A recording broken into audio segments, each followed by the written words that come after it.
Welcome back to the MCU. I'm Marius, and this is my cinematic universe. Today we have a first on the channel. We have a guest, Peter Cornwell, good friend of mine and a director from movies that you've probably seen if you're into horror. The Haunting in Connecticut. Yeah.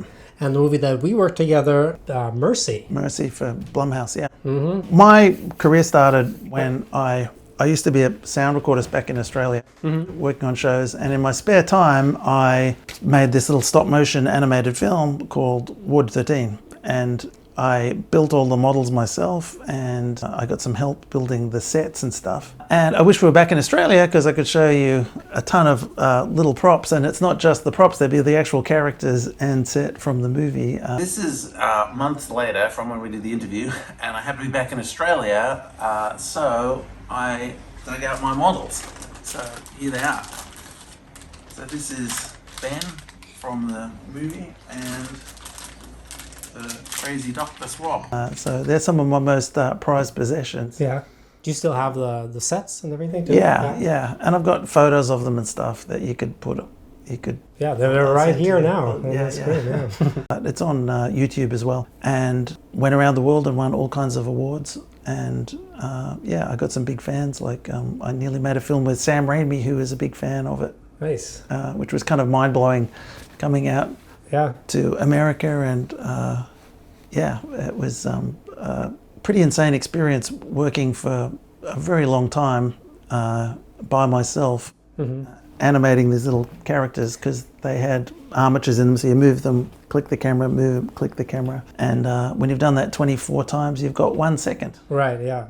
It looks like a lot of work. Right, but what is great about stop motion is at the end of the day, if you're a screenwriter, you might have written a page or a few pages, but it's only the blueprint. Yeah. In stop motion, you have only a few seconds, but it's part of the actual movie, Right. How long did it take you to make the whole short? A long time. Yeah. Well, I had a full-time job for a big chunk of it, and I think I went through 3 girlfriends during the period of making the film, and they all thought I spent too much time on it, and I thought I wasn't spending enough. I'm never going to get this finished. Right. And it was funny. There's 780 setups in the film, which means you move the camera and take a new angle, and there's it's a 14.5-minute film, so that's a lot of setups and a lot of work. That is a lot, yeah. It took a while to finish, but what was great is I didn't have to worry about the getting a crew or anything. I could just do it myself.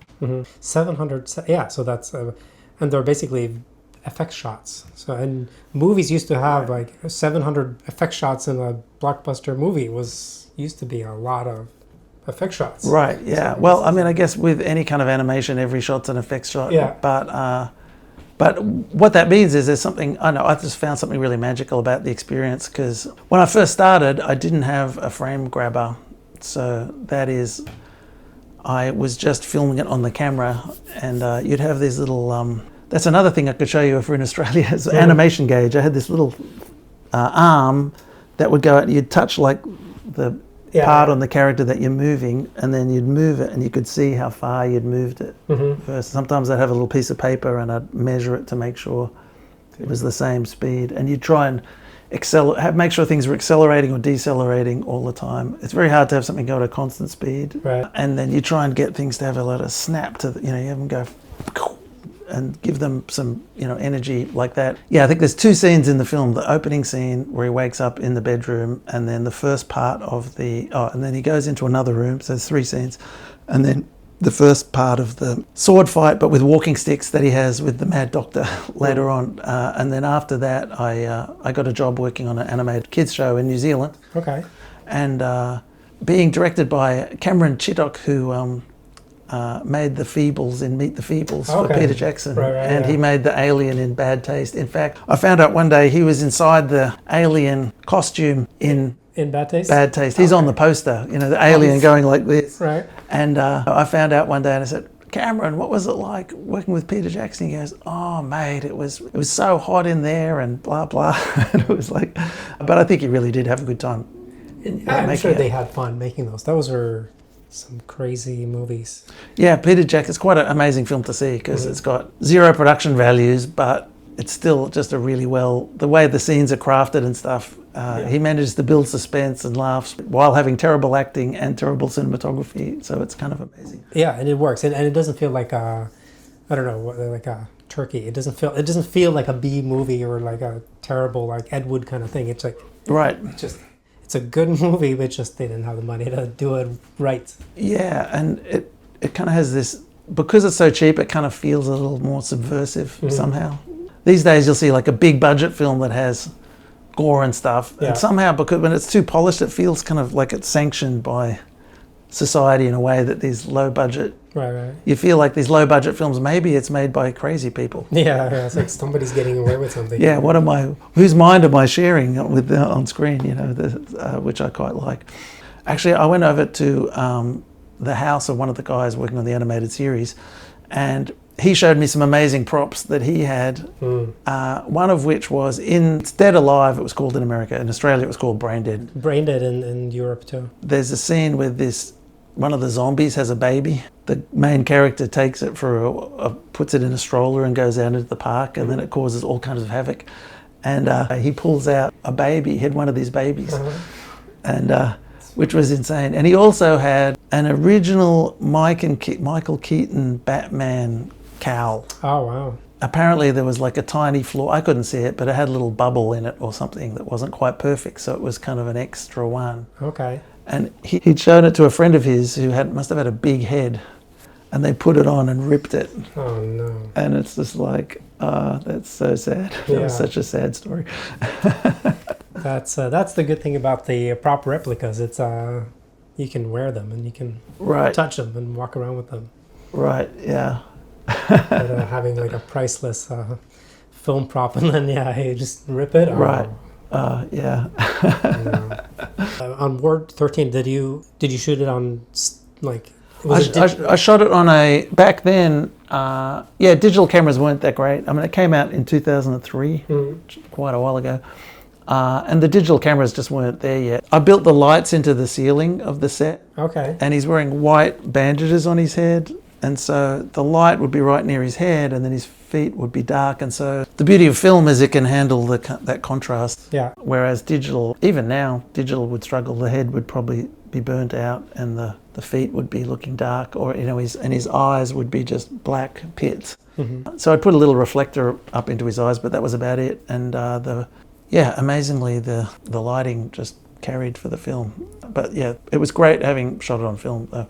And partly, and I guess it's getting technical, but by having 1 second exposures, I meant I didn't have to melt under the lights. And I think it just saturated the film and gave it extra rich colours. And less grain and everything. Yeah, I mean, it's 16 mil, so it's always going to have a bit of grain, but less. You shot it on like film, 16 millimeter, still, 16 millimeter film, yeah. Okay, why did you do that versus... Well, like I'm saying, because it can handle the contrast better, yeah.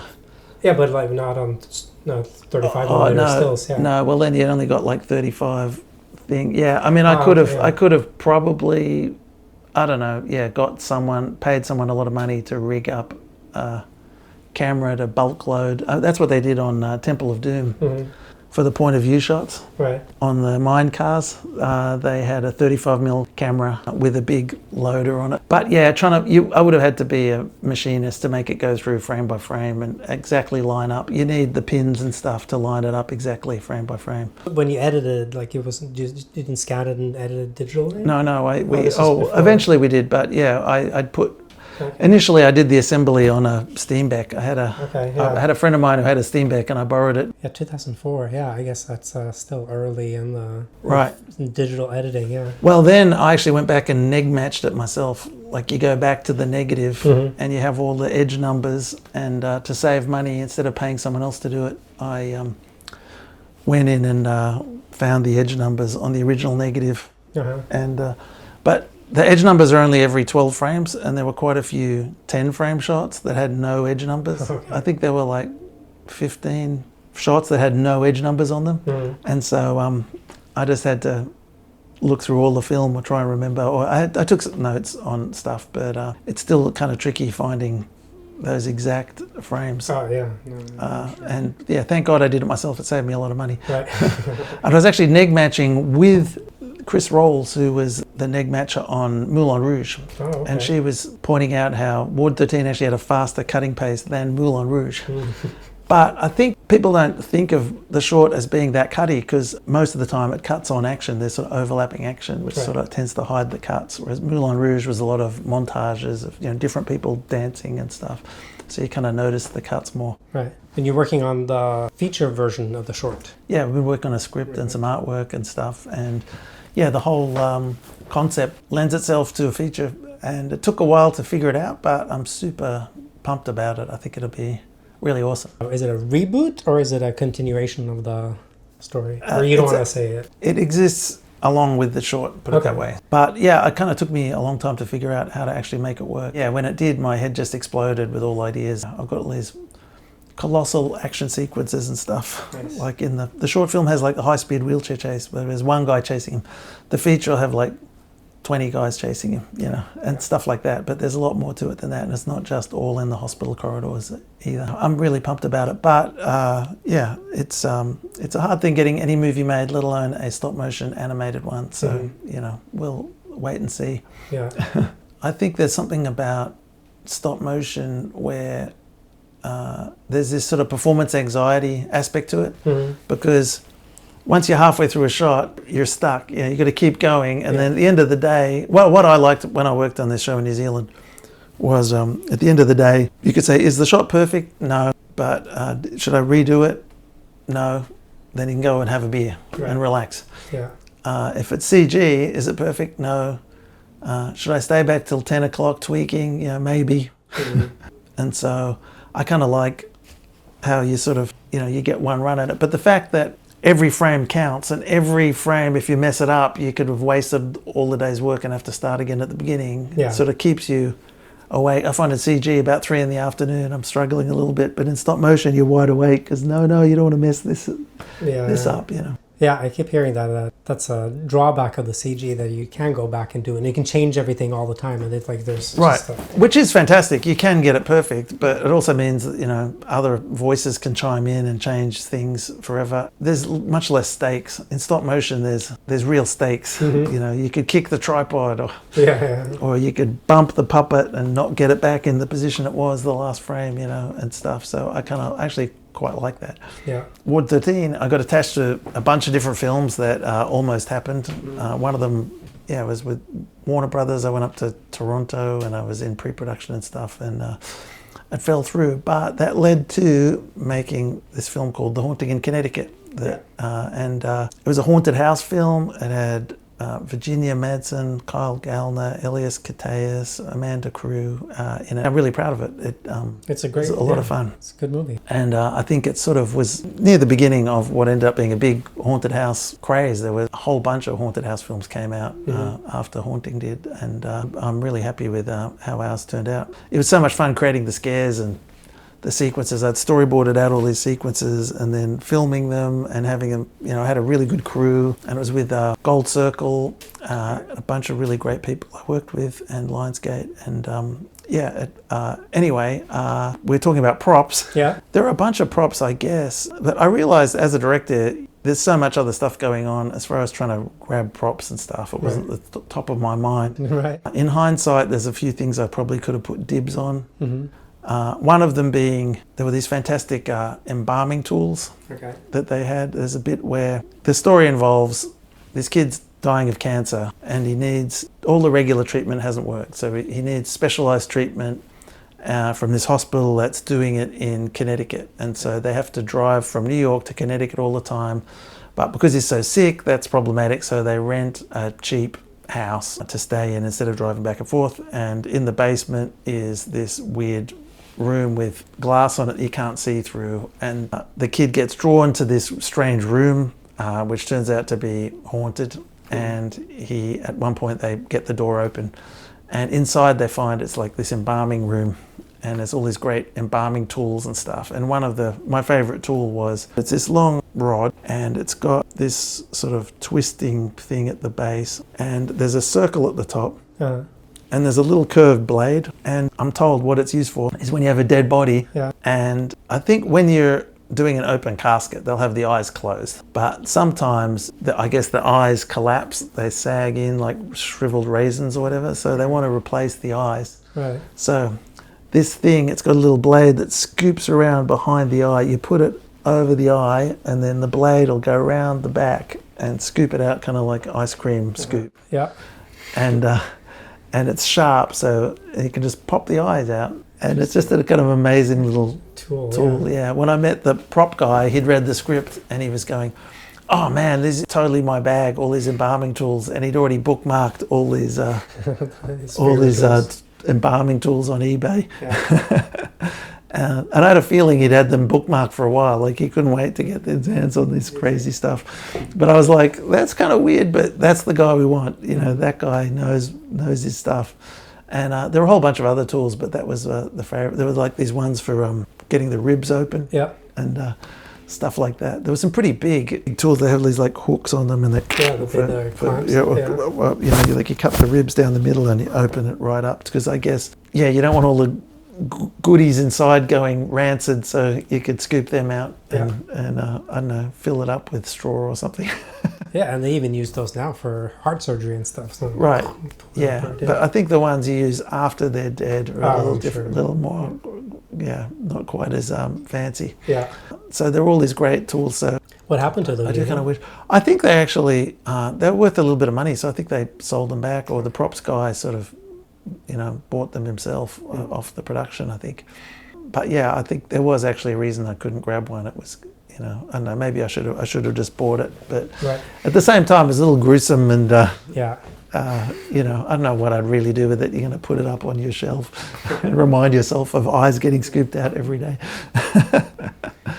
But one prop I was able to get in like the very final scene of the movie, spoilers, there's big fire, and you cut to the drain, and the water's running down the drain, and there's lots of bits of wood, burnt wood and stuff. And amongst the wood, the camera sort of comes in, and you see there's bits of bone and stuff floating down. And we did this take, we had this big water truck, and I think we did like 5 takes or something. And it was really hard to see that there actually was supposed to be bones floating down there. We wanted more than just wood and stuff. We had little bits of burning things floating down and stuff too. And it was working really great. Anyway, we hadn't got the shot, but we had enough water for one more shot. So we were going, okay, let's go for it. And so we're rolling, and the camera's moving, and the things are going down. And then suddenly you come across this piece. Wow, yeah. Right here, which I think it's a bit damaged now, but it's clearly the nose and the eye socket and the top of the teeth. Yeah. And this floats down, and then it floated and then just stopped right at the place you would have dreamt it to. If it couldn't have been more perfect if we had a bit of fishing line attached to it to make it stop in the exact right spot. And it was just one of those just miracles, and it just perfect. It stood there the exact right timing. So I felt really like the film gods were with us that day. Right, yeah. They were all made out of styrofoam? Yeah, it was styrofoam, so it would float down the water. Yeah, but there was all kinds of other bones and different pieces. Yeah, that were blackened. Mm-hmm. Yeah, it really does look like burnt bone. Yeah, no, it looks good.